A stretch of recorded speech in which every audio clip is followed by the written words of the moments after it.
You might be looking to exit your company, or you might be saying, you know what, in 10 years, it'd be really nice to exit your company.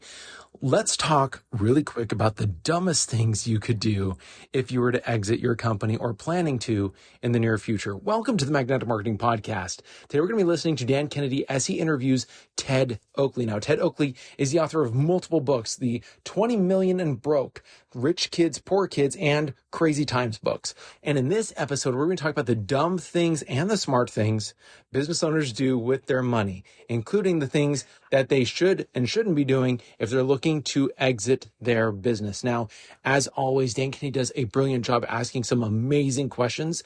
At the end of this one, I'm just going to tease one special one, which I think is going to be amazing. What is the best advice to sell high-ticket net worth individuals in your business? What's the difference? What's difficult? And what's the most important? And that is just one of many golden nuggets you're going to learn with Ted Oakley as we go into what entrepreneurs desperately need to know about personal wealth. Let's jump in. I don't think there's anybody that has had a bigger impact in the field of direct response than Dan Kennedy. The legend of Dan Kennedy should be ignored at your own peril. They're not really lessons, they're kind of laws that you live by. Dan opened my eyes to what small business marketing looks like. Dan teaches strategic direct response that is timeless. His ripple effect touches people who don't even know his name. The world as we know it was changed because Dan Kennedy became obsessed with marketing. Welcome to the Magnetic Marketing Podcast with your host, Dan Kennedy. Good afternoon, everybody. Welcome to the David Call. I have with me, and we will get to him just momentarily, my client and friend, Ted Oakley, a money expert. I'll come back to that in just a second. And so today we are going to talk about money, and specifically dumb things and smart things that entrepreneurs and business owners do with their money, and dumb things people do if and when they do sell their businesses. My guest, Ted Oakley, I'm going to let him give you the details, but he manages a huge amount of wealth for clients, specializing in people that own companies and or that sell companies. Some of you will recognize him from my showing off some of his advertising in a newsletter or two, or you may have seen it directly in places like Forbes, perhaps your local city newspaper, Investors Business Daily, etc., etc. Ted is the author of a number of books you see me recommend from time to time for people that have reason to get them. 20 Million and Broke, which is all about the aftermath of selling a company. Rich Kids, Poor Kids, new one coming, Crazy Times, and maybe we'll talk about that a little bit. And so Ted is on top of the markets all the time, and he is trying to help people preserve and grow wealth and create income from wealth, and is damn smart about all of that. So Ted, welcome, and thank you for making the time for us.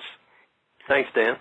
And I'm going to invite you, before we get started, to sort of do your own introduction, give people the thumbnail sketch of what your business is all about now, and kind of how you got to be doing this, where you came from, without going all the way back to the womb.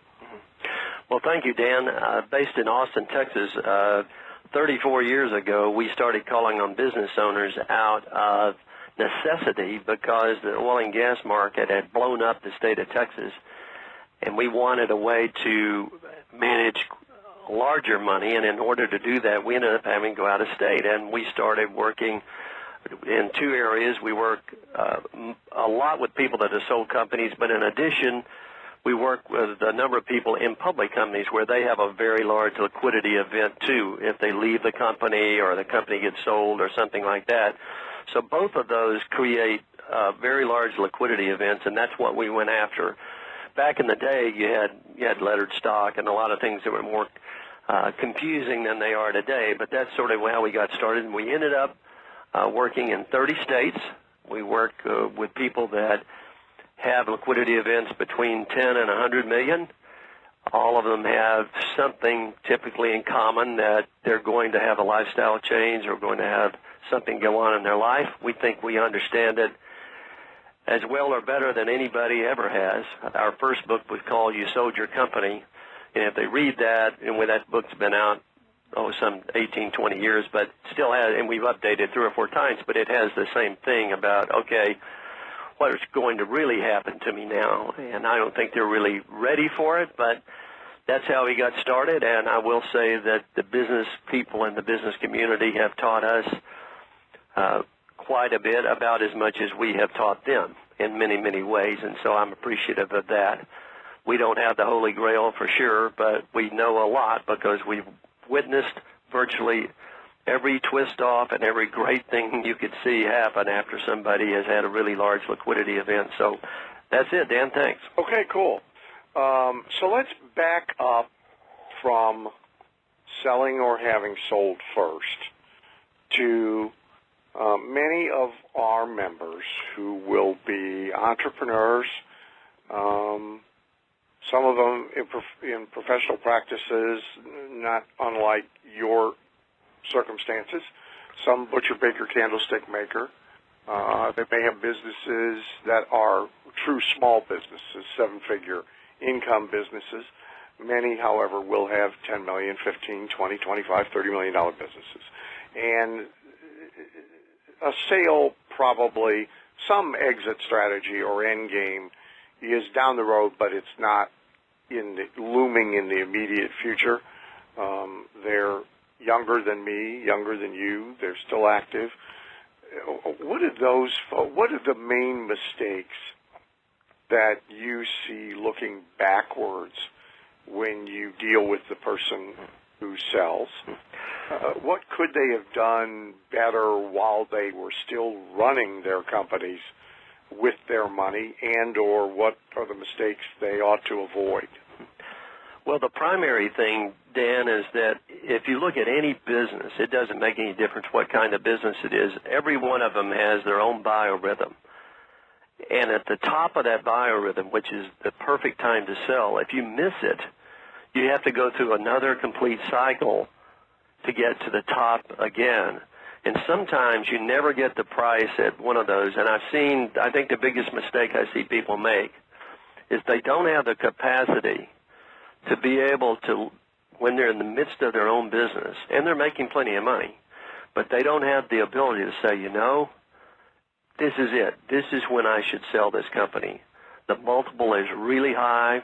I'll probably never get this type of multiple again. And I could go back over 30 years and tell you every 5 or 6 or 7 years which industries peaked in that cycle, and they never went back. They still sell them, but not for the prices they did at the time. And if I saw the one biggest mistake people make before they sell a company is they get a chance to sell a company. And there's all kinds of examples I can give you, but they pass on it. And in passing, they have to go through to the entire next cycle, maybe, and maybe not. Maybe it never has another cycle. I've seen things before where you had that chance and you passed it, it never came back again. And if I had to say the biggest error, I think that's the biggest error I see pre-sale of entrepreneurs. So that's interesting in that, I think most people would think certainly about the sale as something they decide on the timing of based on age, desire to go do something else, life event, whatever, rather than the business having a say in that decision. The idea that businesses have their own cycles and their own biorhythms, that to me says you not only need to understand that and pay attention to that, not just from the standpoint of selling the company, but even while you're running it, ramping up marketing investments, scaling back marketing investments. Is this the right time to open 6 more outlets, or did I miss that time because I wasn't paying attention? How do you sort of monitor that or figure that out? Where are you drawing your information from? Well, my information comes from having invested in companies myself, so I know sort of the lines that where they come to. Just sold one last year in the fall. But what happens with people in these businesses is they've done fairly well. They came from nothing or very little at the most, and they've done well. And so they know they're good at what they do. I think what they have a hard time doing is understanding that people they're optimistic typically by nature in business when you're running a business, and unless you understand that there's a downside where you can sort of be a little afraid of this, you'll have a tendency to be too optimistic sometimes, and that's when you expand too much. What I find is if they put on vertical and horizontal debt and they don't think about what the outcome is 24 months, 36 months, 48 months from now, they stack it up little at a time, and then all of a sudden they look up and they've left the niche of their business and they've expanded into different areas, somewhat related but not really, and they pushed too far. They would have been better off to stay right where they were and just stack it up and try to expand that part of the business only, and that's what we see the most of. So now going to the person who sells, readies to sell, sells in the aftermath of the sale.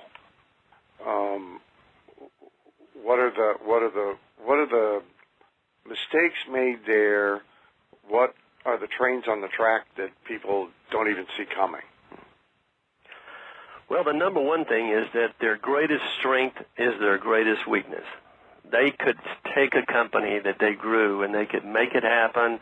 They could grow it. They could see everything happening in front of them, and they spent 20 years, 15 years, whatever the term was, and they built something up. And they were right. They probably had some errors along the way, but by and large they were right. And they typically, most business owners make the final decision say. The really good business owners are going to say, hey, the buck stops here. I'm the last decision, which is good. But unfortunately, when they leave and sell a business and go off and start looking at all of these other things, they don't have the ability to say, hey, I'm the last word, because most of them don't know what they're talking about. Now, I will say most of them have a fairly good handle on real estate, which I really like, and you can discuss cash flow real estate with them because they're somewhat savvy to that because their businesses would have been around it. But everything else they don't have a clue on. They don't have a clue on going into another business. They don't have a clue on going into stock and bond investments. They don't have a clue in anything else other than maybe what they use in their own companies. And so, but they think they do. And so when they leave and sell a company and they go out on their own, and one of the things, my new book that's coming out, the first chapter in that book is called Crazy Times. The subheading is Surviving the First 12 Months After Selling Your Company Without Losing Your Fortune or Your Mind. The first chapter of the book is called You're a Nobody. And what happens is when they sell this company, and you have to understand, everybody is saying, Mr. or Mrs. So-and-so, you are it. Everything revolves around you. The decisions revolve around you. The vendors love you. The people that sell property and casualty insurance to the company love you. The banks love you. Everybody loves you. But all of a sudden, you're not that entity anymore, and 2 to 4 weeks later, you're sitting there, and you really are a nobody. You get no phone calls other than your relatives, maybe a couple of really good friends, because you can't move any business around to these people anymore. Your employees are down the road. You're not hearing from them. Your life goes from activity to quiet in a really, really short period of time. And so what these business owners do is they go out and try to fill that time void with things that they think are really profitable, but they don't really know. And that's why I was coming back here to say the biggest errors happen because they don't really know they don't know what they're doing, but they think they do, which is a problem.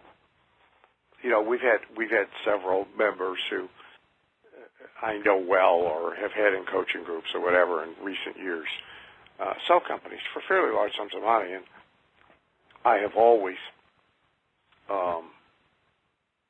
urged and begged them to do nothing for at least 12 months. Don't buy anything, don't invest in anything, and certainly suitors will flock to you.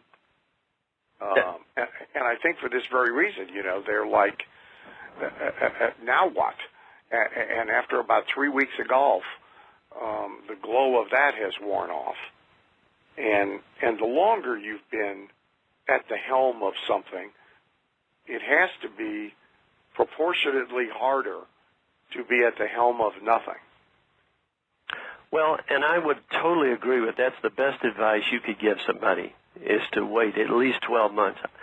I would compare it to getting a divorce. I've been divorced, and I'm sure a number of the people have. At least 50% of you out there have, for sure. But when you first get divorced, the last thing you do is you don't need to be out getting super involved again with somebody and ramping that back up again. And always the great advice to most women is never marry a guy, or never start going out with a guy that's just gotten a divorce because he doesn't know where he is. Same with a business person. They don't know where they are emotionally. Forget the money. They don't know where they are emotionally right now because all of a sudden they're going to be underfoot for their spouse, whether it be female or male, and the spouse is like, I'm not really ready for this. This is not what I wanted. I need you out of the way. That starts, and so that works on emotionally. They don't have any purpose in life, unless they have a lot of philanthropic things that they can really jump into that they run themselves or whatever. But most of them don't have any major purpose in life at that point because their purpose was 24/7 the business. So you need at least a year or maybe 2 to get your emotional feet on the ground, not counting the money, because once you get your emotional feet on the ground and you're okay with that, then you can say, let's look around. And I think they think that there's never going to be another good deal, which is one of the great falsehoods of the world. But there's always great deals that come along. And so they need to try to get emotionally on the ground first, and then they can start to look at the business side. Barbara Bush tells 2 little stories about George. They left the White House and they flew home, and she says the next morning she wakes up and looks over, and he's sitting straight up in bed staring off into space, and she asks him what he's doing, and he says,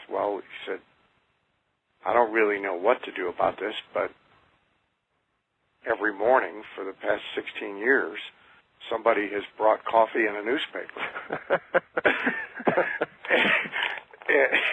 and so, she said, well, George, you've got to go into the kitchen and make the coffee. Go to the door and get the newspaper. And she said, later that same day, she comes into a room and he's sitting in a chair staring off into space. And she says, what are you doing? He says, nothing. I don't know what to do. And I'm sure that happens. Last night was Letterman's last show after 33 years on the air. I came home I was in the last race, but I came home from the track and watched the first half of it anyway, maybe 2/3 of it. And I got to think that whatever he thinks now it's going to be like and that he's going to do, that's not going to be the case. And 2 or 3 weeks from now, he's going to be wondering what he did, and people are going to be, if anybody's calling him, to your point, it's going to be people pitching him on doing things or investing in things or backing things. I mean, I imagine, it's a line we used in your ad, I imagine vulture circle. Yeah. And what happens is, there's a book out there that Johnny Carson's lawyer wrote. I wish I had it right on my fingertips. I don't. It was really a good book. But if you'll read the book, you'll see that after he left the show, he was downhill all the way till he finally died alone on a yacht with the people handling him that was offshore California. Now, that was in the book. I'm assuming that's true. But the point being is that when you're used to being in the spotlight all of a sudden and you're not, because no matter what anybody says, and I've talked to thousands of business owners, and they'll all downplay the fact that, hey, I'm the owner and blah, blah, blah. But believe me, underneath, they have giant egos. They like the fact that they are the boss. They enjoy that part of doing business, and they, you know what, they deserve it. They're the ones that have spent, every day, every night of their life and put money on the line, and so they deserve it. But now there's a change all of a sudden, and like I say in the new book coming out, you're a nobody now, and so you're going to have to learn to be somebody again, some way or another. So let's ultimately, I'm even going to have a little conversation with you about selling to these kind of people, since this is what you do, and we talk a lot about marketing and selling to the affluent. But let's broaden the conversation for a second to money, because everybody is or ought to be an investor at some level, whether they're running their business or selling their business or sold their business, and you're managing a lot of it, hundreds of millions of dollars worth. What's your position on John Brown owns a company? He's not planning on going anywhere anytime soon. Company's doing somewhere from okay to tremendously. About reinvestment within the business versus systematically taking some out and placing it elsewhere. So advise somebody who's 10 years away from selling. Yeah. If it's a kind of business, Dan, where you have a product, for example, that has a territory that nobody can enter, I'll use an example, a Budweiser distributorship. I have no problem putting money back into that because you don't have somebody else. There's no entry into your area. That's controlled by Budweiser. Yeah, that's Buffett moat theory. Exactly. Right? And there's a number of things like that. There's all kinds of products. That kind of product is a different animal. But if it's a normal business, I always recommend people to have some of the money, take some money out of your business as you go along. I understand that the return on the business is going to be higher than the return outside. There's no question about that. If somebody tells me, hey, I'm making 20 or 25% of my money in my business, I understand that. And I tell them straight up, we can't compete with that. We really can't, not in the public market. And make sure they understand that's not what we're doing. What we're doing is saying, hey, if you look at all the great investors, they always have some money that is untouchable. And it's not going, and they always have it there. And it's almost like, it's not something about, living expenses for a year or two or something, but it's more than that. It's enough money to where if the worst situation happened and that business blew up tomorrow and they were sued for $200 million and they had to close it, walking away, they're okay.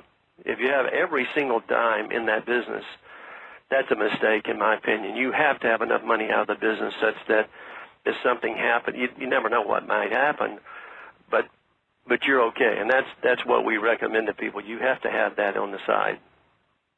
You made it very important. I mean, the temptation, and I think probably the overwhelming majority of business owners, they keep 90% or more of everything they make locked up in their business until the day they sell. True. And their argument would be the argument you just made. Geez, I can make more on my money in my business than I can make anywhere else with it. But that doesn't take into calculation comparable vulnerability and fragility. And, of course, my own principle is the worst number on earth is one of anything. And that goes to one place to have your money, too. I agree with that. Let me ask you a couple of questions before we open the phones.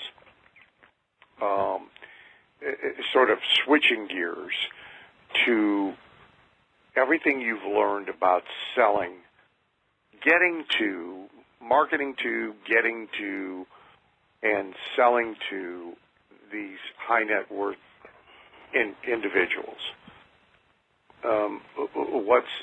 what's different, what's most difficult, what's most important?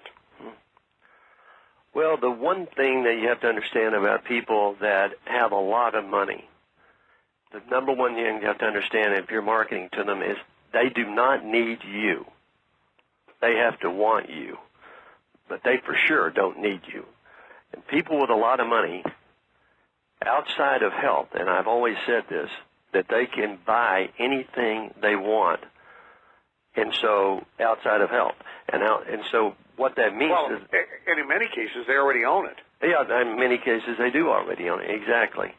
So you have to have them in a position where they want to listen to you about something. So when you're marketing to them, and in our case, for example, we try to write pieces and books and send them articles and tapes and various things that say, hey, look, unlike most people, we understand where you're coming from. And when we visit with them, just as an example, if you're going to be around wealthy people and you're planning on being in that category, you need to understand, what goes on inside a fixed FBO or fixed base operator with you need to understand planes and pilots and cost. You need to understand yachts, and you need to understand the cost of property in Palm Springs, in New York City, Madison Avenue, Aspen. You need to know what goes on in rich people's minds. If you show up around somebody that's worth $75 million and you have no idea about what they're talking about, you will never get the business because they're going to try to do business with a peer. The hardest part about wealthy people that have any kind of wealth, any way you want to go at it, is getting, if you don't know them, is getting to them. And it has to be specific. You have to really rifle them because if they know that they don't need anybody, then you're just somebody else. It's there. You have to put them in a position where they say, that's of interest to me, so I think I'll take the call, or I'll call them back, or I want some more information on this, or I may have them come and visit with us, whatever. And you need to have a specific item. One of the easier things to do is if you have somebody that's really wealthy, they're going to be running with wealthy friends. And we're not in one of those modes where we don't ask for referrals, but as if we know somebody is a good friend of somebody we're working with who also has the same level of wealth, what we do ask them specifically is, hey, could you help us with this person? We really think we might be right for them. They will do that. They'll do that because they'll pick up the phone and say, hey, so-and-so, look, these guys are good. Just give them a visit with them. I've used them for years. Things are working. But you're not going to blanket market these people. They're not going to go to a website or a Facebook site, pull it off, and give you a phone call. Because, number one, they don't need to. And, number two, they've got enough money to last the rest of their life, but they never see anybody. So you have to be real specific. But the hardest part, if there's somebody that you know would be great for you to do business with, the hardest, very hardest part is getting to them and then getting in front of them. If you can get in front of them, you're going to do probably fairly well. But that's the hardest spot right there. Well, I don't want people to miss, so in there, one real gem is, and I would say it this way, that, and I see people that occasionally they try and sell to me, and they think that their exceptional product knowledge is what's going to flip the switch, where really, as you just said, that won't work unless you have really deep knowledge about this customer, about this type of customer, and the way they live, and their concerns and their tribal language and all of that. The technical knowledge alone won't cut it, right? Exactly. It won't even get you anywhere close because they have, number one, to like you because that's the people they work with in the beginning. And I rarely see somebody and I teach this to everybody that works with us, that when you go to see somebody, don't talk about investing. Don't even bring it up at the first meeting. Just try to visit with them as you would a friend of yours that's just sitting across the table, or you're doing something, and you'll find all of a sudden you'll create the right kind of warmth you need for that person to say, and I've had them tell me this before, and they say, you never mentioned anything about investing. I said, well, I will. Next time I see you, we'll talk about it or something, because that way you're saying to them, hey, look, Ms. Big or Mr. Big, I don't really need to do business with you because I'm okay too. But you know what? I like you. I like you as a person. And you take it, that's how you take it from there to go to the next step. And once you do that, then you're creating something where they're saying, and it's always interesting because if you're talking to them and you want to, really listen to them. And most people that are calling on people, they don't listen to anybody. What I try to do is I just continually ask questions. Talk to me about yourself. Tell me about it. Whatever. They really like to do that. They like to talk about it. It was great. We did this. We did that. Whatever. But if I see a lot of people go in and they can't. Honestly, Dan, they can't shut up. Yep. Yeah. Well, I always say, your story's important, but so is theirs, right? And there's an art to getting them to and to letting them tell their story. I went through, in your industry, as I guess now is almost 3 years ago, a round of auditioning, private bankers. And it's just instant pain in the pit of the stomach when they walk in, laptop underarm, and they can't wait to get that thing open and get a PowerPoint presentation open, and start presenting. I was amazed at how bad and how identical they all were. Exactly.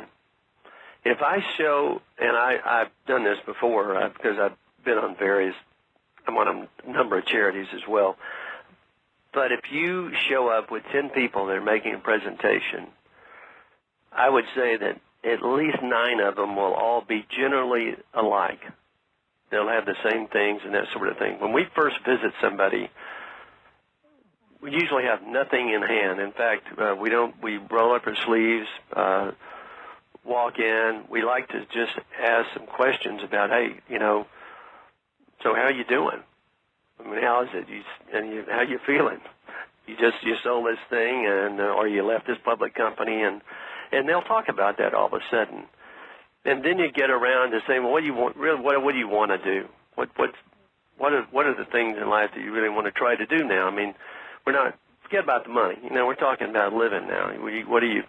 You try to get off in subjects where they'll talk to you about their life, because once you know about their life, then you can figure out which direction you want to go later on the investment side, because we rarely take anything in, and many times if we do have something, we never pull it out because we end up talking about everything. They'll want to tell you about a new project. They'll want to tell you, hey, I'm doing this, I'm doing that. And that's where we start it. We never start really with a presentation per se, because you're wasting your time. You're just like every other person walks in the door. Thank you for listening to the Magnetic Marketing Podcast with Dan Kennedy. If you love hearing in on these lost Dan Kennedy talks and speeches and calls, then please let someone else know about this podcast. That's how you can help it to grow. And the more it grows, the more free Dan Kennedy we can bring to you. Also, Dan would love to give you the most incredible free gift ever, designed to help you make maximum money in minimum time. Now, this free gift comes with almost $20,000 in pure money-making information for free, just for saying maybe. You can get this gift from Dan right now at nobsletter.com. Not only will you get the $20,000 gift, you're also going to get a subscription to 2 marketing newsletters that will be hand-delivered by the mailman to your mailbox each and every month. One from Dan Kennedy and one from me, Russell Brunson. To get this gift and your subscription, go to nobsletter.com right now.